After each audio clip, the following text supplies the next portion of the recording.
Salut à tous! Aujourd'hui, on consacre le triple like à la découverte de l'Historial. Nous sommes à Péronne et vous allez voir ici même, un an après la fin du centenaire, il y a encore beaucoup d'expositions à découvrir.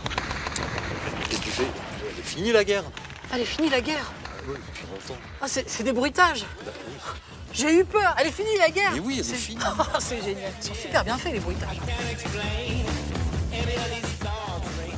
Une collection de 70 000 objets consacrés au premier conflit mondial, qu'il s'agisse d'uniformes, d'armes, d'affiches. Eh bien, c'est ce que vous pouvez découvrir ici, à l'Historial de Péronne, selon une scénographie bien particulière. C'est notre premier like et c'est Laurine qui va nous en parler.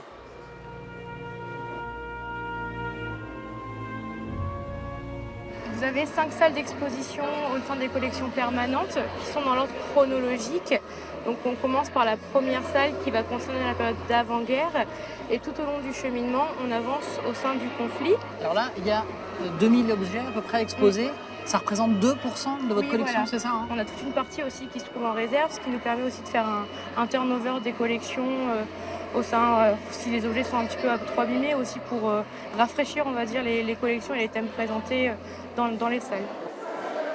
Il était une fois le deuxième like. Eh bien oui, c'est l'exposition temporaire Il était une fois à découvrir jusqu'en juin 2020 en partenariat avec l'association On a marché sur la bulle et l'album qu'ils ont édité, Traces de la Grande Guerre. C'est Marie qui va nous en dire plus. Donc ici, dans l'exposition, on présente 18 histoires courtes de bande dessinée et chaque auteur va réinterpréter la Grande Guerre et va poser la question quel est l'héritage de la Grande Guerre.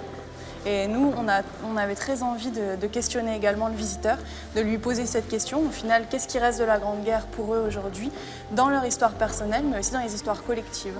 On a le scénariste Chris, il y a Hardock qui a participé, il y a Maël, etc., pour ne citer que. Mais il y a bien sûr plus de 40 auteurs, et scénaristes et dessinateurs qui ont participé à l'ouvrage Traces de la Grande Guerre et qui sont tous représentés dans l'exposition.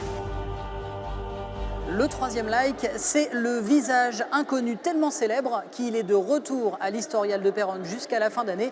Nathalie va nous en dire plus. On a donc récupéré des milliers de photographies par des moyens différents.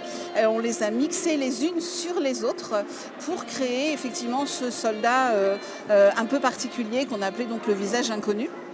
Et c'est un mixte de photographies de soldats qui ont fait la Première Guerre mondiale, de femmes qui ont été plongées aussi dans cet enfer, ainsi que des enfants, et surtout des visages de personnes venant de toutes les nationalités, de tous les pays. C'était vraiment une guerre mondiale. Et donc, comme on le dit si bien, c'est l'humanité en guerre qu'on a représentée à travers ce visage.